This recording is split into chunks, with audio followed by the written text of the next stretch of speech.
오늘은 이사야서 11장 말씀을 설교하겠습니다. 성경에서 11번째 책이 열왕기상이죠. 열왕기상은 다윗 왕을 이어서 솔로몬 왕이 통치하는 그 기록이 기록되어 있습니다. 솔로몬은 재림하셔서 다윗의 보좌에 앉아 온 세상을 그분의 의와 진리로 통치하실 예수 그리스도를 예표한다고 했죠. 자, 보세요. 다 읽지는 않겠고요. 일단 6절 말씀부터 이사야서 12장 6절 말씀부터 9절까지만 제가 받들어 읽습니다. 6절 말씀부터 9절까지의 말씀을 받들어 읽겠습니다. 또한 이리가 어린 양과 함께 거하며 표범이 새끼 염소와 함께 누울 것이요 송아지와 어린 사자와 살찐 짐승이 함께하며 어린아이가 그들을 이끌리라. 암소와 곰이 함께 먹으며 그것들의 새끼들이 함께 누울 것이요 사자가 소처럼 짚을 먹으리라. 또 젖먹는 아이가 독사의 구멍에서 장난하며 젖된 아이가 독사의 굴에 손을 넣으리라. 그들은 나의 모든 거룩한 산에서 해치거나 파괴시키지 않으리니 이는 마치 모유들이 바다를 덮은 같이 세상이 주의 지식으로 충만할 것임이니이다. 지금이 아닌 것을 여러분들 아시죠? 이때가 언제이겠습니까? 천년왕국이에요. 예수님이 내려오셔서 지상으로 재림하셔서 그분의 왕국을 이 땅에 세우실 때예요. 자, 누가 읽어도 이사야서 12장은 천년왕국입니다. 천년왕국. 오늘 9절 말씀에 보시면 마치 모유들이 바다를 덮은 같이 세상이 주의 지식으로 충만할 것임이니이다. 세상이 주의 지식으로 충만할 것입니다. 그때가 속히 오기를 우리 모두가 다 손꼽아 기다리고 있죠. 자, 천년왕국보다 더 중요한 것은 그 천년왕국의 주인공, 왕이신 예수 그리스도예요. 그분이 오셔야만 하는 거예요. 그분이 오시지 않으면 아무 의미가 없는 거예요. 성경의 주인공입니다. 다른 모든 것은 조연이에요. 조연. 주연 배우가 주인공이 나타나지 않으면 아무 소용이 없는 거예요. 그렇죠? 예. 여러분들 연극을 하고 있는데 조연들만 나와서 막 한다. 주인공이 마땅히 나와야 하는데 주인공이 안 나온다. 그럼 이게 연극 그냥 망치는 거죠.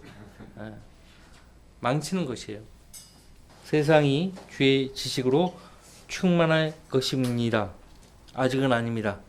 근데 주님이 하신 말씀들은 반드시 이루어진다는 것을 우리는 압니다. 자, 선지서의 대부분의 예언의 말씀들이요, 대환란과 예수 그리스도의 지상재림과 천년 왕국에 대한 것들입니다. 지금 이사야서가 그 내용을 다루고 있습니다. 대환란과 그리스도의 지상재림과 천년 왕국이에요. 자, 오늘 우리가 읽은 이사야서 12장은요, 이사야서 35장과 함께 천년 왕국의 모습을 예언하고 있어요. 아주 유명한 장이죠. 성경에서 아주 유명한 장. 또 이사야서에서 아주 유명한 장은 11장, 35장, 53장. 35장도 똑같이 천년왕국의 모습을 그리고 있습니다. 35장은요, 소경이 보고 귀머거리가 듣고 벙어리가 입으로 찬양하는 거예요. 그러니까 그 땅의 백성들을 얘기하는 거예요. 우리 교회 시대 성도들은 이미 변화받은 몸으로 예수님과 함께 왕국에 들어온 거예요. 변화받지 않은 채 왕국에 들어온 사람들을 가리켜서 하는 말입니다. 이 천년왕국의 모습을 성령이 내주하지 않은 자연인들에게는 콧방귀 뀌는 날조된 이야기예요. 그런데 성경은 신뢰할 수 없는 책이 아니죠. 반드시 이루어져야만 하는 살아계신 하나님의 말씀이기 때문에 사람들은 하나님 말씀을 마땅히 믿어야 하는 거예요. 마땅히. 이사야서 12장에서는 우리 주님께서 왕국을 세우시기 위해서 이 땅이 재림하시면 즉시로 자연세계가 옛날 에덴 동산 돌아가는 거예요. 회복되는 거예요. 그것을 지금 말씀하고 있어요. 예수님이 지상으로 내려오시면 땅이 변화될 것이라고 말씀하고 있습니다. 땅이 변화가 되는 거예요. 땅의 저주가 풀리는 것입니다. 잠시 이사야서 35장을 보세요. 35장. 땅의 저주가 풀립니다. 지금 여러분들 이스라엘 땅을 보세요. 거의 대부분의 땅이 광야와 사막으로 이루어져 있죠. 근데 그 광야와 메마른 곳이 어떻게 된다고 말씀하고 있습니까? 35장 1절 말씀부터 보세요. 광야와 메마른 곳이 그들을 기뻐하고 사막이 기뻐하며 장미처럼 피리라. 그것이 무성하게 피어 기쁨과 노래로 즐거워할 것이요 레바논의 영광 곧 칼멜과 샤론의 아름다움이 그것에게 주어지리라. 그들이 주의 영광과 우리 하나님의 아름다움을 보려다. 이 땅에 진입해 들어온 사람들이 있잖아요. 이방 나라의 이방인들, 이방 민족의 이방인들. 눈앞에 펼쳐지는 그 광경을 보고요, 주님이 계시다는 것을요 그냥 의심 없이 믿게 되는 거예요. 아무도 누가 와서 주를 믿으라고 말할 필요가 없어요. 눈앞에 보이는 그 광경을 보고 안 믿을 사람이 없습니다. 안 믿는 사람이 이상한 사람이에요. 주의 영광과 우리 하나님의 아름다움을 보리로다. 너희는 연약한 손들의 힘을 주며 떨리는 무릎을 견고하게 하고 두려워하는 마음을 가진 자들에게 말하기를 강건하라 두려워 말라. 보라 너희 하나님이 복수하러 오시며 하나님이 보응하시리니 그가 오시어 너희를 구원하실 것이라. 지금도 이스라엘 향한 그 미움과 증오가 얼마나 강합니까? 세상에 그 카메라 앵글이 어느 쪽을 향합니까? 이쪽에서는 돌로 하는데 저쪽에서는 전투기로 그냥 날려버리고 하니까 잔인하다 그렇게 말을 하는 거예요. 보라 너희 하나님이 복수하러 오시며 하나님이 보응하시리니 그가 오시어 너희를 구원하실 것이라. 그때라고 했어요. 언제 하나님이 복수하러 오시는 거예요? 재림하실 때요. 재림하실 때. 요한계시록 19장의 상황을 말씀하고 있죠. 그때에 하나님이 내려오실 때에 그 하나님이 예수님이에요. 그때에 소경의 눈이 뜨이며 기머거리의 귀가 뚫리리라. 그러니까 예수님이 오실 때 지상으로 내려오시면요, 그 땅에 사는 이스라엘 땅에 사는 이스라엘 백성들 안에 병든 자가 있을 거 아닙니까? 그 병이 없어져 버리는 거예요. 그 땅의 거주민들을 얘기하는 거예요. 이스라엘 땅의 하나님 백성들을 얘기하는 겁니다. 그때에 소경의 눈이 뜨이며 기머거리의 귀가 뚫리리라. 그때에 절름발이가 사슴처럼 뛰고 벙어리의 혀는 노래하리라. 광야에는 물이 솟아나오며 사막에는 시내가 흐르리라. 바짝 마른 듯한 땅은 연못이 되며 가란 땅은 샘물을 내리라. 용돌이 각자 눕는 처소에는 갈대와 골풀들로 잡초가 자라리라. 용돌의 존재를 안 믿죠, 사람들은. 왜 안 믿어요? 보이지 않으니까. 보이지 않지만 존재하는, 실제 존재하는 영적 존재예요, 용돌이. 자, 다시 이사야서 12장으로 돌아오셔서요, 땅이 변화가 되는 거예요. 땅의 저주가 풀리는 거예요. 그래서 우리가 사는 이 지구는 지금 망가질 대로 망가졌습니다. 한겨울인데 막 날씨가 봄처럼 올라가고, 우리나라 지금 어부들이요, 고기를 낚지를 못하는 거예요. 바다에 수온이 오르니까 고기가 살지를 못하는 거예요. 지금 기상현상 때문에 지금 모두가 다 신음하고 있죠. 근데 예수님이 오시면 땅의 저주가 풀리는 거예요. 왜 땅이 저주받았습니까? 누구 때문입니까? 사람들 때문에. 저주받은 타락한 인간의 죄 때문에. 그런데 그 카인이 동생 의로운 아벨을 죽였죠. 그 이후로 계속 싸우고 죽이고 전쟁하고, 그래서 무지한 사람들의 피가요 땅에 흘려진 거예요. 그래서 땅이 저주받은 거예요. 땅이 스스로 저주받을 짓을 했기 때문에 저주받은 것이 아니라 모두가 다 타락한 인간 죄 때문이에요. 주께서 지상으로 그분의 수많은 성도들과 함께 내려오시면 이 땅의 저주가 풀릴 것입니다. 그렇게 땅의 저주가 풀리면 짐승도 사람도 변화가 되는 거예요. 근데 우리 성도들은 앞서 얘기했듯이 이미 변화받은 상태로 그분의 왕국으로 들어온 것이에요. 자, 이사야 12장을 보시니까 자연세계가 회복되면서 짐승들도 그 야수성을 잃어버릴 것이라고 말씀하고 있죠. 야수성을 잃어버리지 않은 상태면 이게 가능합니까? 이리가 어린 양과 함께 거할 수 있습니까? 근데 야수성이 없어져 버린 거예요. 먹이 사슬 체계가 그냥 없어져 버리는 거예요. 표범이 새끼 염소와 함께 눕고 송아지와 어린 사자와 살찐 짐승이 함께하고 어린 아이가 그들을 이끄는 거예요. 암소와 공이 함께 먹으며 그것들의 새끼들이 함께 누울 것이요 사자가 소처럼 즙을 먹으리라. 이게 가능합니까 지금? 또 젖 먹는 아이가 독사의 구멍에서 장난하며, 이게 지금 가능합니까? 젖된 아이가 독사의 굴에 손을 넣으리라. 지금 가능하지 않아요. 언제인가 예수 그리스도께서 오실 때요. 이사야 35장을 우리가 봤었죠. 현재 이스라엘 땅이 변화가 될 것이에요. 광야에 물이 솟아나오고 사막에 시내가 흐를 것이에요. 바짝 마른 듯한 땅이 연못이 될 것이고 가란 땅이 샘물을 낼 것이에요. 예수님이 오셔야 돼요. 그렇지 않으면 희망이 없어요.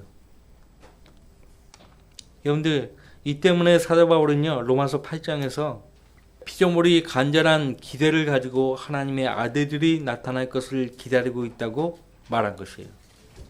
교리적으로 말하면 이 피조물은 현재 우리 옛 본성 가지고 있는 육신을 가리킵니다. 우리 육신이요 하나님의 아들들이 나타날 것을 기다리고 있다라고 말씀하고 있어요. 우리가 이제 하나님의 아들들로 변화되는 거예요. 그때를 기다리고 있다고 말합니다. 그리고 이 로마서 8장 21절 말씀 보시면 피조물 자체도 그 썩어짐의 속박으로부터 해방되어 하나님의 자녀의 영광스러운 자유에 이를 것이기 때문이라. 피조물 자체, 우리 옛 본성, 이 육신도 그 썩어짐의 속박으로부터 해방돼요. 예수님이 안 오시면은 우리는 그냥 썩어버립니다. 부활도 못하는 거예요. 근데 예수님이 나는 부활이요 생명이니 라고 말씀하셨고, 자신이 아직 십자가에 달려 돌아가시기 전에 나사로 나흘 만에 살려내시잖아요. 죽은 지 나흘 된 시체 냄새가, 썩은 냄새가 풍기는 돌무덤 안에 안치되어 있는 수위로 동동 감싸져 있는 그 죽은 나사로를 향해서 나사로야 나오너라 말씀하셨다고요. 그때 당시에 나사로라고 이름을 가진 사람들이 얼마나 많았겠어요. 근데 예수님은 바로 그 돌무덤 안에 있는 그 나사로, 마르다와 마리아의 오라버니 그 나사로에게만 너 나와. 그 음성을 듣고 죽은 자가 나왔잖아요. 해당장 야이르에 딸도 살려냈잖아요. 그렇죠? 살려냈단 말이에요. 우리 죽을 몸도 예수님 오시면 그분과 같은 죽지 않은 몸으로 부활하는 거예요. 변화가 되는 거예요. 그래서 우리 육신이 그 썩어짐의 속박으로부터 해방되기를 간절히 원하고 있어요. 소망하고 있어요. 주님이 곧 오시지 않으면요 희망이 없어요. 우리 모두 요한병원 신세 져야 되는 거예요. 끔찍하죠. 우리가 마시는 물 안전하지 않죠. 그죠? 우리가 먹는 음식들 안전하지 않아요. 하나님이 지켜주시니까 우리가 이렇게 사는 거지. 정말 하루라도 더 살고 싶지 않죠. 이 모든 일들은 우리 주 예수 그리스도께서 오셔야만 반드시 이루어지는 거예요. 반드시. 주님 오시지 않으면 의미가 없습니다. 아직 우리는 우리 눈으로 예수님을 직접 보지 못했죠. 하지만 조만간 우리 모두는 그 예수님을 볼 것입니다. 사도행전 1장에서요. 예수님이 승천하시는 그 모습을 갈릴리 사람들이 다 봤어요. 바울 사도는 고린도서 15장에서 500명이 넘는 형제들이 예수님 승천하시는 그 모습을 보았다라고 증언하고 있어요. 그때 두 증인, 천사예요, 천사. 천사들이 그 예수님이 승천하시는 모습을 바라본 그 갈릴리 사람들 향해서 뭐라고 말씀하셨습니까? 사도행전 1장 보세요. 11절. 말하기를 너희 갈릴리 사람들아 어찌하여 너희는 하늘을 쳐다보고 서 있느냐?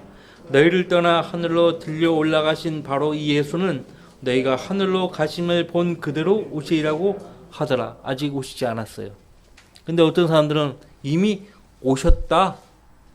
그렇게 거짓말합니다. 이미 오셨고 이만희 같은 사람은 그분의 보혜사 성령, 보혜사는 우리 성경에도 없죠. 성령을 자기에게 주셨다는 거예요. 그래서 자기를 통해서 말씀하고 있다는 거예요. 밑도 끝도 없죠. 거기 모여있는 사람들은 성령이 없는 사람들이에요. 그렇죠?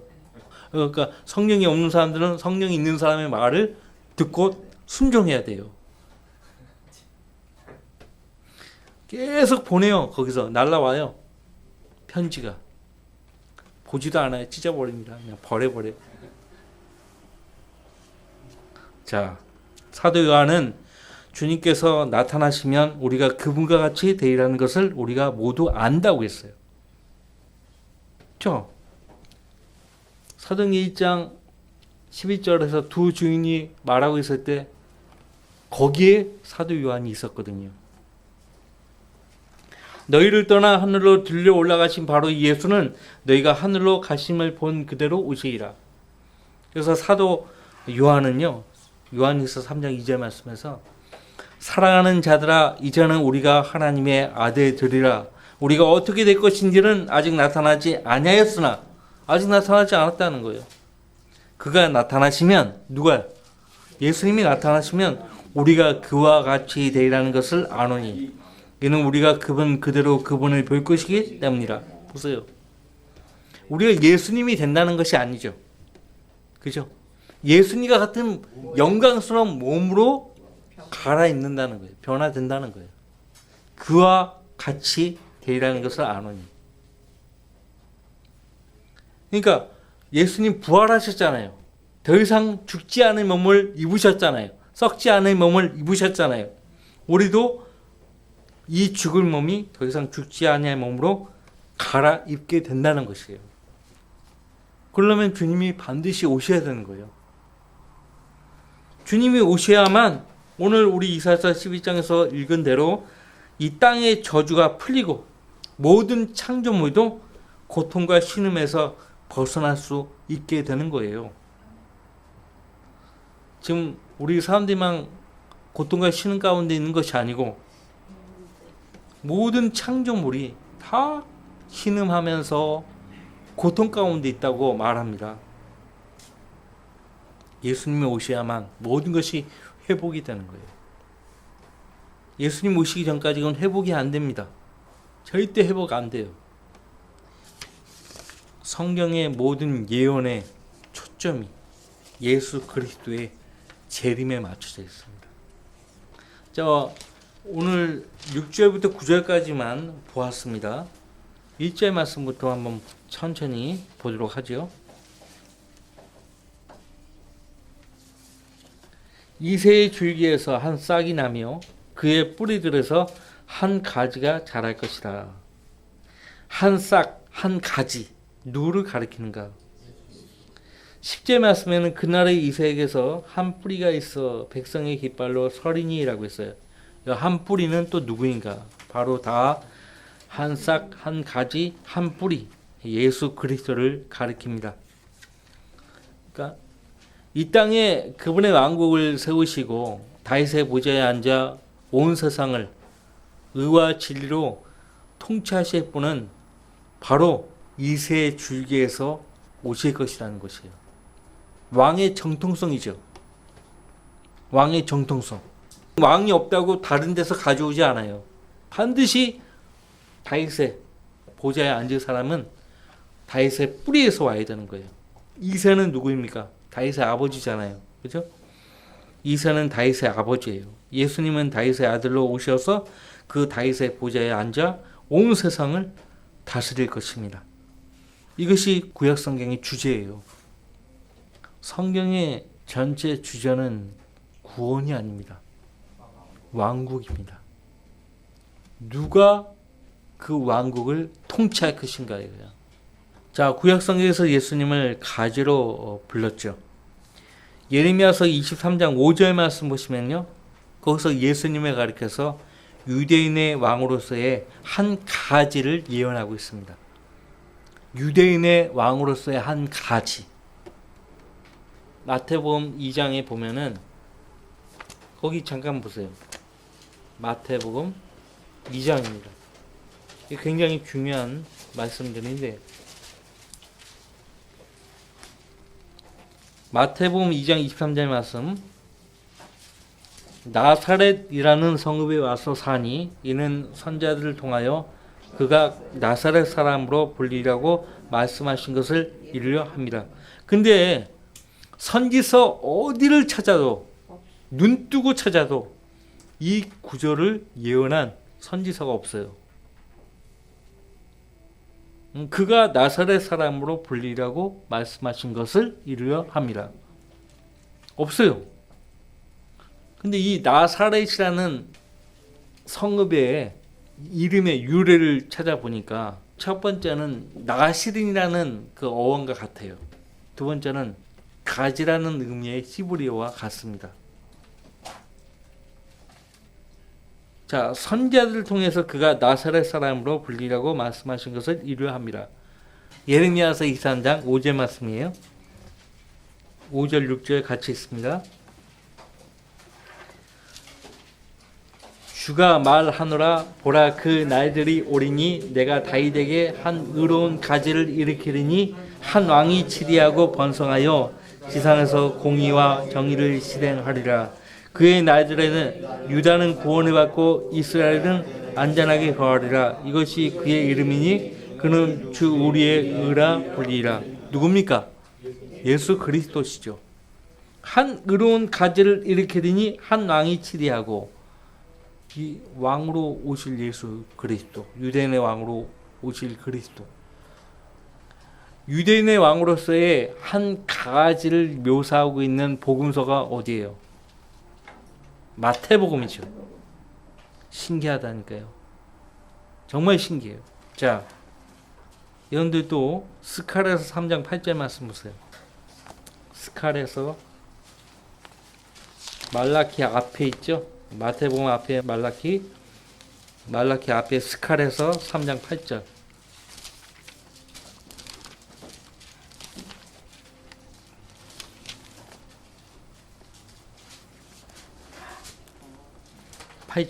오 대제사장 여호수아야 너와 내 앞에 앉은 내 동료들은 이제 들으라. 이는 그들이 기이 여김을 받는 자들임이라. 보라 내가 내 종 가지를 낼 것이다. 내 종 가지라고 했죠. 누굽니까? 예수 그리스도예요. 하나님의 종으로 오실 예수 그리스도.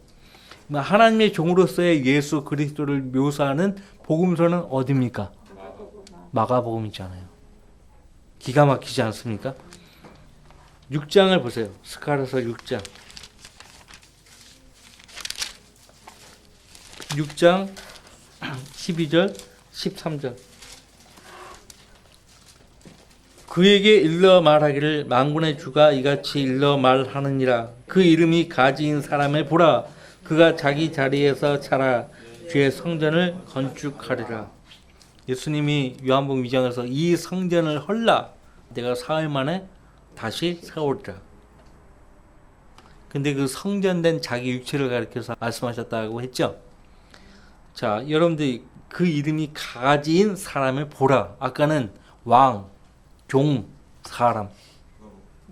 사람으로 오신 예수님, 인자로 오신 예수님을 묘사한 복음서가 누가복음이죠.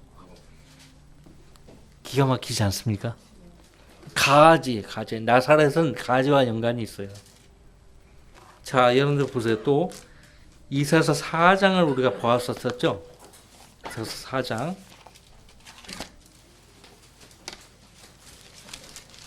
2절로 4절. 그날에는 주의 가지가 아름답고 영화로울 것이요 땅의 예면은 이스라엘의 피난자들을 위해 훌륭하고 아름답게 되리라.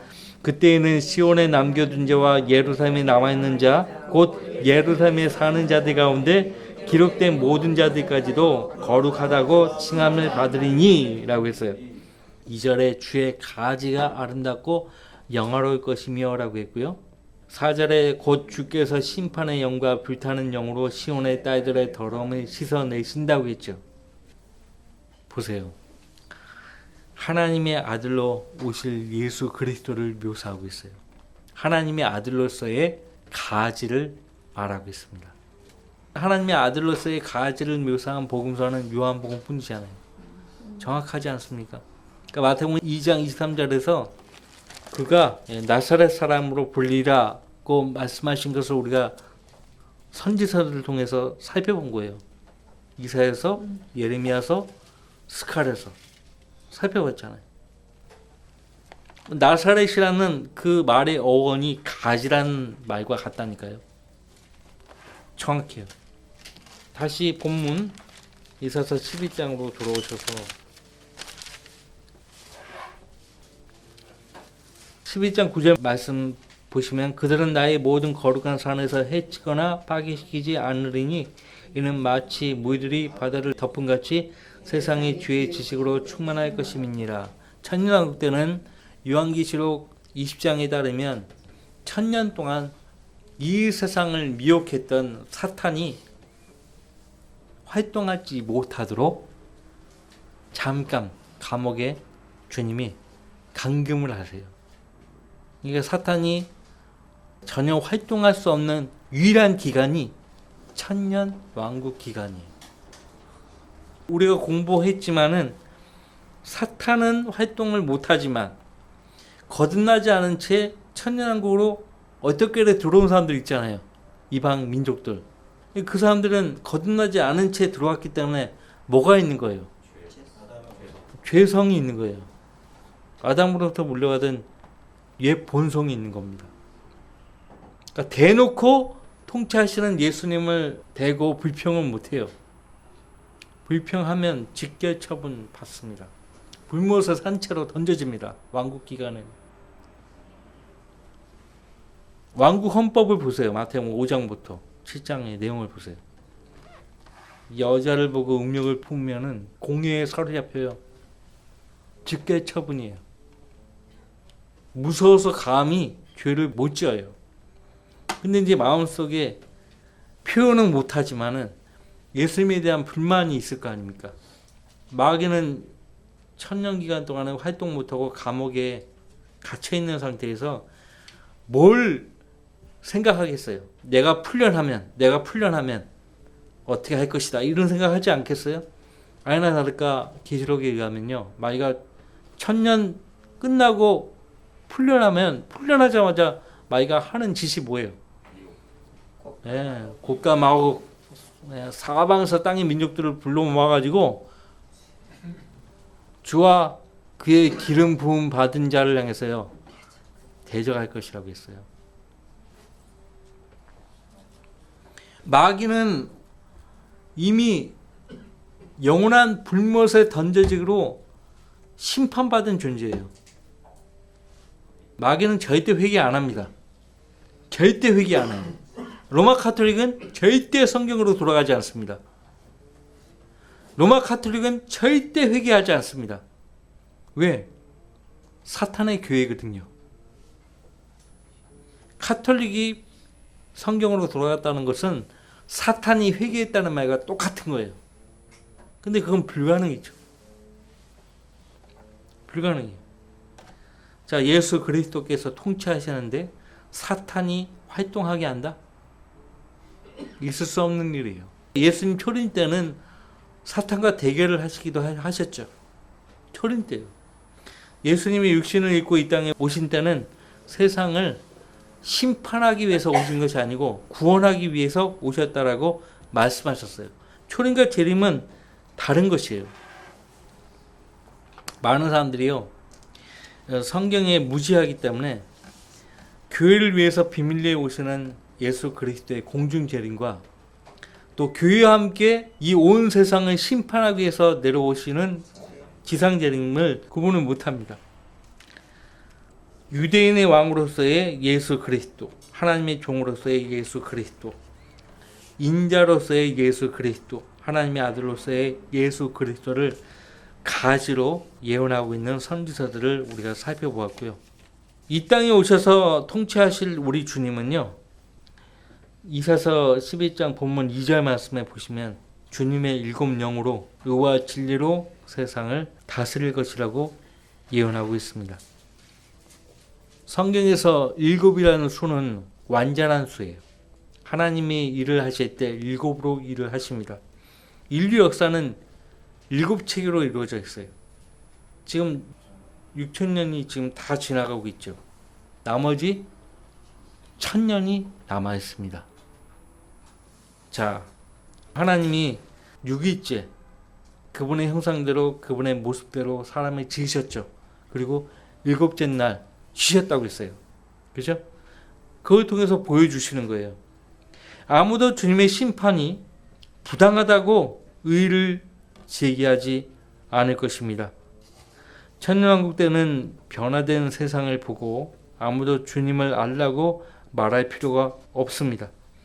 그들이 직접 보고 주를 아는 지식과 영광으로 스스로 알게 될 것이기 때문에 그래요. 한마디로 현 세상에서는 아무도 유토피아를 목도하지 못하죠. 유토피아의 뜻이 뭔지 아세요? 그런 세상은 없다 이거예요. 우리가 꿈을 꾸지만 그런 세상은 없다 이거예요. 그런 세상은 없다. 이게 유토피아의 뜻이거든요. 근데 어쨌든 자기들이 그런 세상은 없다고 말을 하면서도 그런 세상은 꿈을 꾸잖아요. 근데 그 꿈을 꾸는 그 세상이 성경에 나와 있다니까요. 그러니까 천년왕국 때는 지금껏 세상이 꿈꿔왔지만 단 한 번도 실현하지 못했던 이상적인 세상이 눈앞에 펼쳐지는 것을 목도하고는 다 깜짝 놀라는 거예요. 다 깜짝 놀라는 거예요. 게다가 우리가 살펴보았듯이 선지자 이사야는 예수님을 가리켜서 한 싹, 한 가지, 한 뿌리라고 말하고 있죠. 왕국 때 모든 이방인들은 백성의 깃발로 서시는 예수님을 보고 그분을 경배하기 위해서 찾아올 것이라고 말하고 있어요. 찾아올 것이에요. 스가랴서 14장의 말씀을 보면요, 해마다 주님께 경배드리기 위해서 찾아오지 않는 이방 민족은요, 비를 안 주시는 거예요. 비를 안 주시는 거예요. 비를 안 주시면 이제 끝나는 거죠.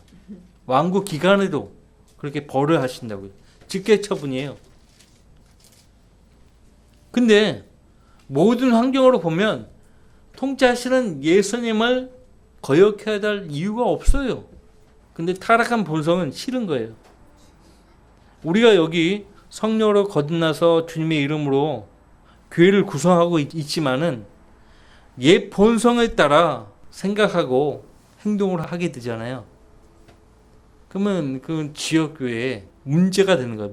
문제를 일으키는 거죠. 근데 사도들의 서신을 보면은 사도들 당시에도 문제를 일으키는 사람들이 많았다는 거죠. 심지어는 아예 도매급으로 한 교회가 문제를 일으켰어요. 육신적인 교회를 대표하는 고린도 교회. 바울 사도가요, 내가 가면 용서하지 않겠다는 말까지 해요. 내가 가면 용서하지 않겠다. 마치 내가 그 자리에 있는 것처럼 내가 너희를 심판하노라. 여러분들요, 무엇보다 우리 주님께서 죄 때문에 멀리 흩어져 살았던 이스라엘 백성들을요, 그 약속의 땅으로 모두 예 없이 다 불러 모으실 것이라고 말씀하고 있어요. 11장 11절, 그 날에는 주께서 다시 두 번째로 손을 펴사 남아있는 그의 백성의 남은 자들을 회복시켜 아시리아와 이집트와 파드로스와 쿠스와 엘람과 시날과 하맛과 바다의 섬들로부터 돌아오게 하실 것이라. 이집트, 파드로스, 쿠스는 에티오피아를 말하죠. 엘람은 고대 옛날 아시리아 제국 때의 지도를 펼쳐보시면 지금 현재 페르시아 남서부 지역에 있는 곳이에요. 남서부 지역에 있는 고대 문명 도시를 엘람이라고 했습니다. 그러니까 역사적으로는 이 땅으로 다 흩어졌었잖아요. 유대 백성들이 죄를 범해가지고 끌려갔었단 말이에요. 자, 이제 예언적으로 보면 지금 사실 독립해서 950만 명이나 되는 유대인들이 이스라엘 땅에 들어가서 살고 있잖아요. 하지만 아직도 1600만 명이나 넘는 유대인들이 세계 도처에서 흩어져 살고 있어요. 근데 예외 없이 주님이 오시면 흩어져 살고 있는 그 유대인들을 다 그 땅으로 불러 모으실 것이라는 것이에요. 그러려면 땅이 회복이 돼야 돼요. 무슨 말이냐? 경계가 회복이 돼야 돼요. 땅의 경계가. 아브라함에게 주셨던 그 약속하신 그 땅을 돌려주셔야 되는 거예요.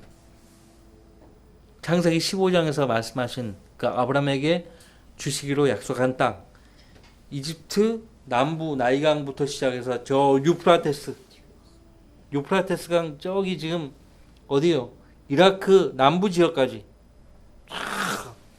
비옥한 초승달 지대 있잖아요. 그 지역을 하나님이 허락하셨거든요. 예루살렘이 이제 세계의 수도가 될 것이에요. 왜? 그 예루살렘에 다윗의 보좌에 앉아 예수님이 통치할 것이기 때문에 그래요. 이런 일들은 우리가 믿지 않는다 해도, 성경을 몰라서 모른다 해도 반드시 이루어질 거예요. 하나님이 우리의 동의를, 인간의 동의를 구하고서 이런 일련의 일들을 할 거 아니에요. 자신이 자신의 종을 통해서 또 주님이 직접 하신 그 말씀들을 친히 이루신다고요. 그러나 주님은 여러분이 성경의 예언을 믿는 사람들이 되기를 원하십니다. 주께서요, 도마에게 직접 당부하셨어요. 도마가 다른 제자들은 예수님을 봤다고 하는데 내가 주님의 손을 만져보고 못자국을 보기 전까지는 내가 믿지 않겠다. 근데 그 도마에게 주님이 나타나셨죠? 뭐라고 말씀하셨어요? 예수께서 그에게 말씀하시기를, 도마야, 네가 나를 보았으므로 믿는구나. 보지 않고 믿은 자들은 복이 있도다고 하시니라. 여태껏 뭐 한 거예요? 성경도 읽지도 않고 자기가 원하는 대로 세상을 향해서 자기 정력대로 살다가 구원은 받았기 때문에 들려 올라가서 눈앞에 펼쳐지는 모든 광경들을 목도하고 세상에 이런 일이, 그렇게 이야기하는 사람 많을 거란 말이야. 세상에 이런 일이. 이건 유토피아예요. 근데 그때는 보고서 안 믿을 수가 없는 거죠. 근데 예수님은 보았으므로 믿는구나. 보지 않고 믿은 자들은 복이 있도다. 우린 예수님조차도 직접 눈으로 보고 믿은 사람들이 아니에요. 그렇잖아요. 안 그래요? 뿐만 아니라 성경에 의하면 앞으로 주님을 믿지 않고 대적하는 자들은 이 땅에 남겨져서 대환란이라는 심판을 맛보게 될 것이고, 지옥에 던져질 것이고, 천년왕국이 펼쳐질 것이고, 이런 모든 예언의 말씀들을 우리가 모른다 해도 눈앞에 펼쳐질 것이라는 것이에요. 그때 보고 믿는다면 이 늦은 거예요. 근데 주님은 이 기록된 말씀을 통해서 믿기를 원하시는 거예요. 보고 믿는 것보다 보지 않고 믿는 것이 하나님께서 기뻐하시는 믿음이에요. 우리 히브리서 11장 보세요.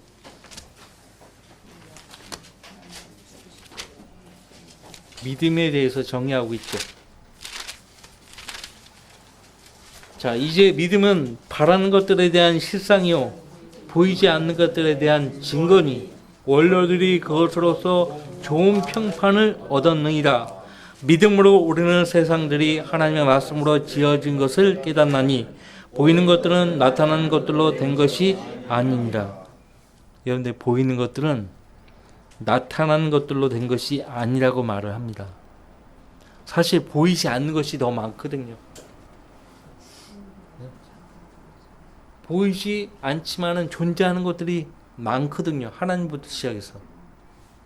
하나님은 우리 눈에 보이지 않지만 실제 역사하고 계시는 분 아닙니까? 히브리서에서 말씀하고 있는 그 증인들이, 앞서간 증인들이 믿음으로 하나님 앞에서 좋은 평판을 얻었다라고 말씀하고 있어요. 우리가 이사야서 11장의 말씀을 보았는데 앞서 말했던 대로 이 일련의 일은 우리가 모른다 해도, 또 심지어는 믿지 않는다 해도 눈앞에 반드시 일어날 일이에요. 주님은 우리 개개인이 눈앞에 펼쳐지는 광경을 비로소 보고 믿는 사람들이 되는 것을 원하지 않고, 보지 않고도 기록된 말씀을 믿고 신뢰하는 여러분이 되기를 원하신다고. 그 믿음에 대해서 반드시 보상하시겠다고 말씀하셨어요. 히브리서 12장 보셨죠? 6절 말씀 보세요. 그러나 믿음이 없이는 하나님을 기쁘시게 할 수 없나니 하나님께 나아가는 자는 그분이 존재하시는 것과 그분이 자기를 열심히 찾는 자들에게 보상하는 분이심을 마땅히 믿어야 하느니라. 보상하신다고. 구체적으로 무엇으로 보상하시는가? 믿어야지 기록된 말씀을 지켜 행하죠. 요한계시록 22장 7절 말씀. 보라, 내가 속히 오리라. 이 책의 예언의 말씀들을 지키는 자는 복이 있도다라고 하더라. 지킨다는 말은 이미 믿음이 발로가 되어서 그 말씀들을 순종한다는 것이에요. 믿지 않는데 어떻게 순종합니까? 그래서 믿음이 기반이 되어서 그 말씀들을 지키는 그 성도들에게 복이 있다라고 말씀하셨고, 12절 말씀 보세요. 보라, 내가 속히 오리니 내가 줄 상이 내게 있어 각 사람에게 그의 행위에 따라 주리라. 상이 있다고. 주님 자신에게 상이 있다고. 그래서 각 사람의 행위에 따라 그 상을 주겠다고 말씀을 하십니다. 자, 주님의 오심을 간절히 소망하며 살아가는 성도들에게 주실 상이 또 있죠. 디모데후서 4장에서 바울 사도가 밝혔죠. 의의 면류관입니다. 자, 예수님을 손꼽아 기다리는 성도가요, 어떻게 어떤 모습으로 살아야 합니까? 사도 요한이서 3장 3절에서 그분 안에서 이 소망을 가지는 사람은 누구나 그분이 정결하신 것처럼 자신을 정결케 하느니라. 예수님을 기다린다는 성도들은 말로만이 아니에요. 실제 자기 삶 가운데 깨끗한 삶을 살아야 되는 거예요. 왜? 우리는 신부잖아요. 우리는 그리스도께 정혼한 한 처녀로 그리스도께 바쳐져야 되는 거예요. 영적으로 이미 우리는 주님께 바쳐진 상태에 있어요. 하지만 실제 주님 오시면 우리는 우리 자신을 깨끗하게 해야 돼요. 깨끗한 상태에서 바쳐져야 돼요. 그 목적으로 거룩하신 말씀이 우리 손에 들려져 있는 거예요. 영광스러운 교회로 흠이나 점이나 주름 잡힌 것이 없이 영광스러운 교회로 말씀의 물로 깨끗하게 씻어 정결케 하죠. 거룩하게 하죠. 근데 지금 오늘날 신부라고 하는 사람들이 말씀이 없어요. 그분의 거룩한 말씀이 없는 거예요. 그렇게 따지면 예수님 맞이할 때 굉장히 수치 가운데서 맞이하게 되는 격이에요. 그래서 여기 요한일서 2장 28절에 어린 자녀들아 이제 그분 안에 거하라. 이는 그가 나타나실 때 우리가 담담을 가지며 그가 오실 때 그의 앞에서 수치를 당하지 않게 하려 함이라. 아시겠습니까? 수치를 당하면 곤란하죠. 정결한 삶을 살아야 돼요. 깨끗한 삶을 살아야 돼요.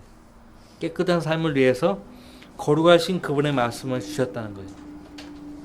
그래서 거룩한 말씀을 통해서 자신을 깨끗하게 하는 것 가운데 하나가요. 보지 않고도 성경에 기록된 말씀을 믿는 사람이에요. 그 믿음이 우리를 정결케 하는 거예요. 그 믿음을 잃어버리면 절대 안 돼요. 절대 안 됩니다. 마귀는 우리에게서 그 믿음을 앗아가려고 입을 벌리고 있어요. 항상 그 믿음을 우리에게서 뺏어가려고 항상 안간힘을 쓰고 있다는 것이에요. 울부짖는 사자처럼. 다 같이 기도합시다.